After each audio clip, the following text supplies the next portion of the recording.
un fondement d'une vie chrétienne.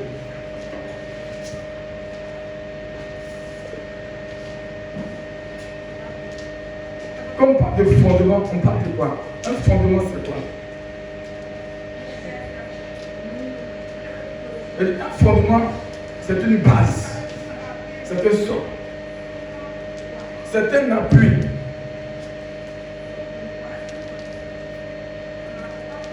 Ou bien un support sur lequel on pose quelque chose.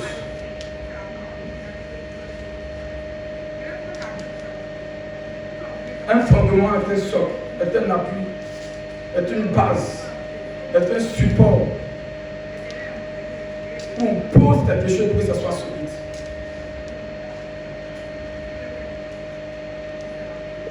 Je prends un exemple. Quand on veut construire une maison, une bonne maison, solide bien sûr, parce qu'il y a maison et puis il y a maison. Dans la maison, on ne fait pas l'effort, pose et puis on dépose. Mais quand tu veux construire une bonne maison, tu prends le temps de bien faire la fondation. Et pourquoi une bonne fondation? Parce que tu veux que ta maison soit solide. Tu veux que quelle que soit la tempête, quel que soit le vent, quelle que soit la pluie, quelle que soit la sécheresse, quel que soit ce qui peut arriver, ta maison reste ferme.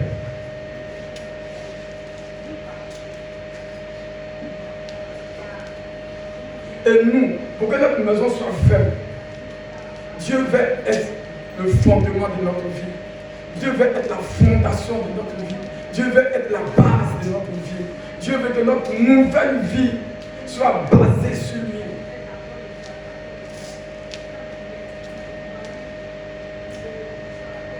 On ne voit pas Dieu. Comment est-ce que notre vie peut être basée sur Dieu? Moi, je ne l'ai jamais vu. Mais pour que ma vie puisse être basée sur Dieu, il va falloir que ma vie soit basée sur sa parole. Donc si la vie que je mène est basée sur la parole de Dieu, c'est que Dieu devient désormais la base de ma vie que je mène. Parce que la vie que je mène est posée sur la parole de Dieu qui est Dieu. Donc Dieu devient automatiquement la fondation de ma vie. Parce que si c'est posé sur Dieu, quel que soit le vent qui va souffler, cette fondation va me soutenir, qui est la parole de Dieu. Si notre nouvelle vie est basée sur la parole de Dieu, quel que soit le vent qui va souffler, quel que soit ce qui va arriver dans le monde, quel que soit ce que tes yeux vont voir, quel que soit ce que même tes oreilles vont entendre, tu auras toujours tes regards plongés dans cette parole, parce que c'est ta fondation, parce que c'est ton appui.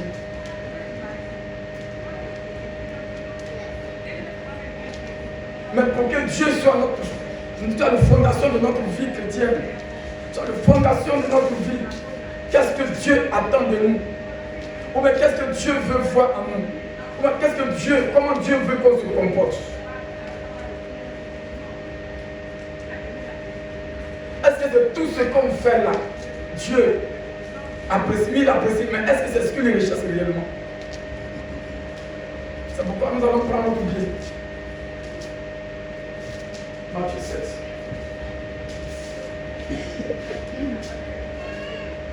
Matthieu 7. À partir du verset 21 jusqu'au verset 23. Le verset 21, il a écrit: ceux qui me disent Seigneur, Seigneur, n'entreront pas tous dans le royaume des cieux. Il dit, tous ceux qui me disent Seigneur, Seigneur, n'entreront pas tous dans le royaume des cieux. Ici, on prend le contexte de ceux qui viennent à l'église.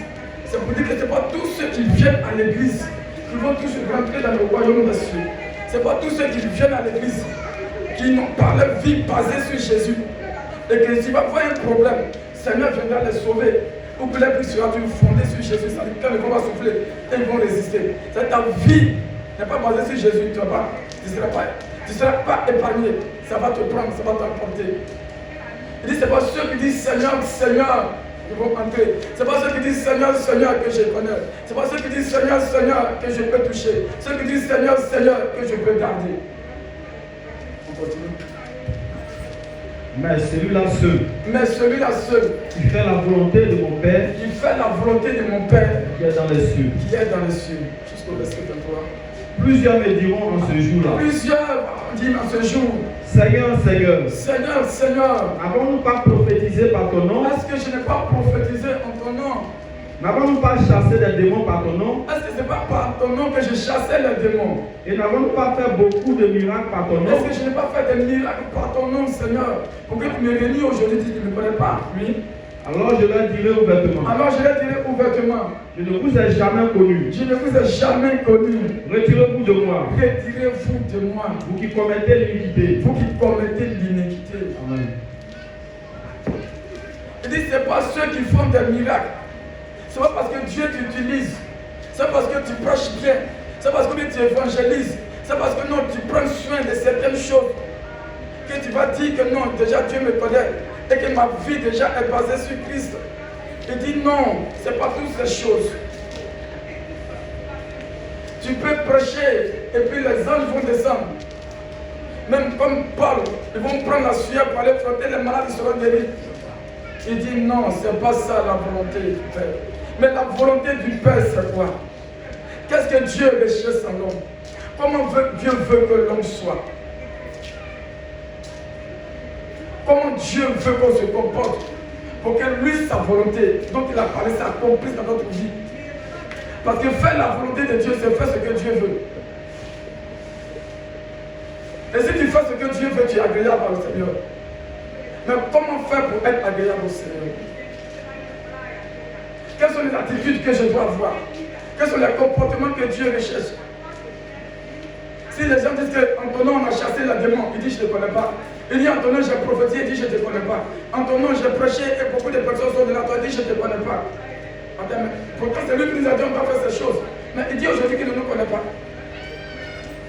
Mais qu'est-ce qu'il cherche? Qu'est-ce qu'il recherche?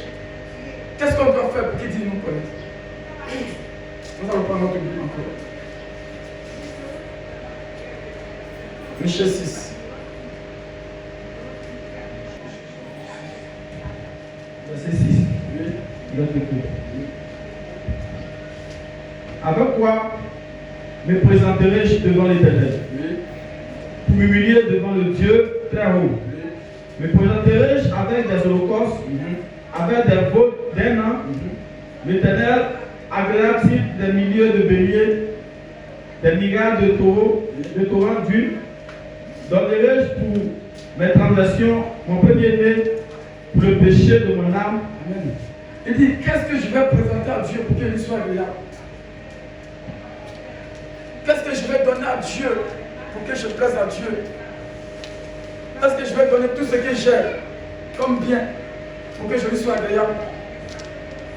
Ou bien je vais donner tout ce qu'on peut faire comme sacrifice? Comme de l'autre côté, il y a des périodes, on tue des mots, des bœufs, des béliers, pour être agréable. Est-ce que c'est ce que je dois faire? Ou bien je dois les donner jusqu'à même mon enfant, pour que Dieu ait compassion de moi, pour que Dieu ait pitié de moi, pour que je sois agréable à Dieu, pour que Dieu me pardonne. Le verset 8 dit quoi? On t'a fait connaître, On t'a fait connaître, ô homme, ô homme, ce qui est bien, ce qui est bien, ce que l'Éternel demande, ce c'est que quoi? les démons demandent de toi, C'est que tu pratiques la justice, c'est que tu pratiques la justice, que tu aimes la miséricorde tu aimes la miséricorde, et que tu marches humblement avec ton Dieu. et que tu marches humblement avec ton Dieu, tu marches avec Dieu, tu sois fidèle à ton Dieu. Il dit, oh homme, tout ce que tu as cité là, ce n'est pas ce que Dieu recherche. Dieu t'a fait connaître ce que lui il veut, ce qu'il attend de toi, ce qu'il veut que tu fais. Dieu veut que tu sois juste. Dieu veut que tu sois miséricorde. Ce ne sont pas des sacrifices que Dieu recherche. Parce que tout ce qu'on peut donner à Dieu, c'est Dieu qui nous donne. Donc Dieu demande quelque chose qui surpasse même notre propre effort. On poursuit un peu. Mais quand tu donnes à Dieu, Dieu te donne. C'est comme si tu allais acheter quelque chose avec Dieu. Parce qu'il y a des boutiquiers qui ne nous connaissent pas. Il ne nous a jamais vu. Mais quand tu déposes ton argent, ce que tu as besoin, là, il te donne. Ce n'est pas parce qu'il te donne que tu as pensé qu'il te connaît, qu'il t'a donné. Non. Mais les gens qui te donnent sans que tu lui donnes quelque chose, c'est de ça qu'il est question. Qu'est-ce que Dieu attend de nous? Oui. Jérémie chapitre 9, verset 23. Oui. Ainsi parle l'Éternel. Ainsi parle l'Éternel. Que le sage ne se glorifie pas de sa Il sagesse. dit que le sage ne se glorifie pas de sa sagesse. Que le fort ne se glorifie pas de sa force. Que celui qui est fort, qui est puissant, ne se glorifie pas de sa force, de sa puissance. Que le riche ne se glorifie pas de sa richesse. Que le riche ne se glorifie pas de sa richesse. C'est parce que tu le babaties que tu vas te le glorifier de cela.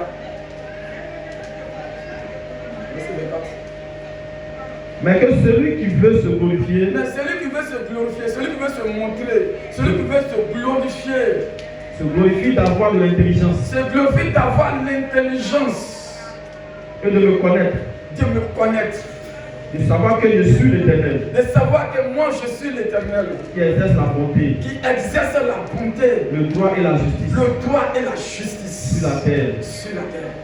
Car c'est à cela que je prends plaisir. Il dit c'est en cela que je prends plaisir. C'est ce que je veux que l'homme, c'est ce que je veux voir sortir de l'homme. Il dit ils s'en foutent de ta fortune. Ils s'en foutent de tes niveaux d'études. Ils s'en foutent de ta force. Ils s'en foutent de ta capacité, de ta force de frappe. Glorifie-toi.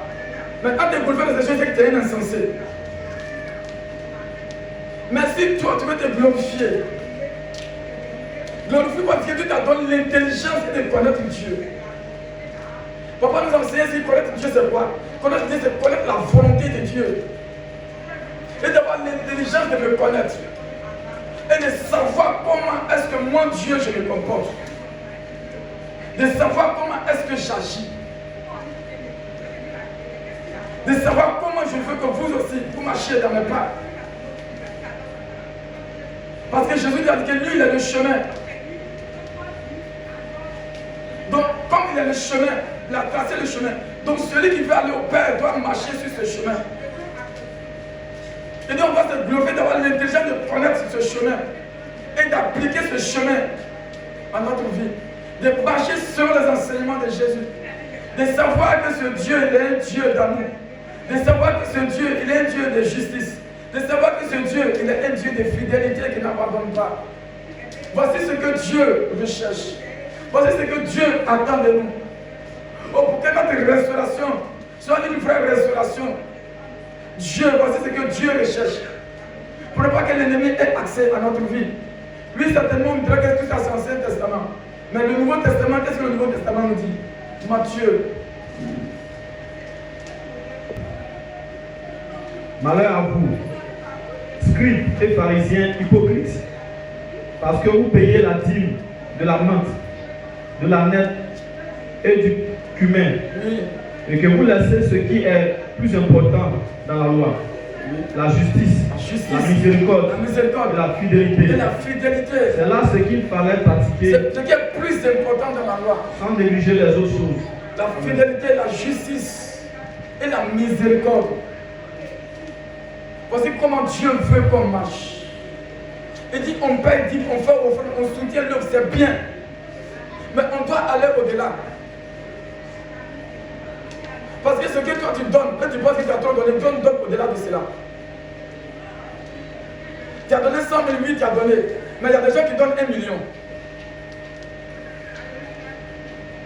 Et les 1 million que tu as donné, c'est Dieu qui a permis que tu aies cette force pour donner 1 million. Donc Dieu sait toutes ces choses.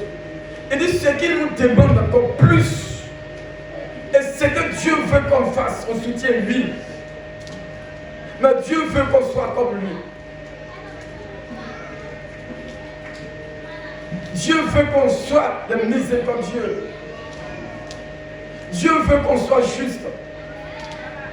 Dieu veut qu'on soit fidèle.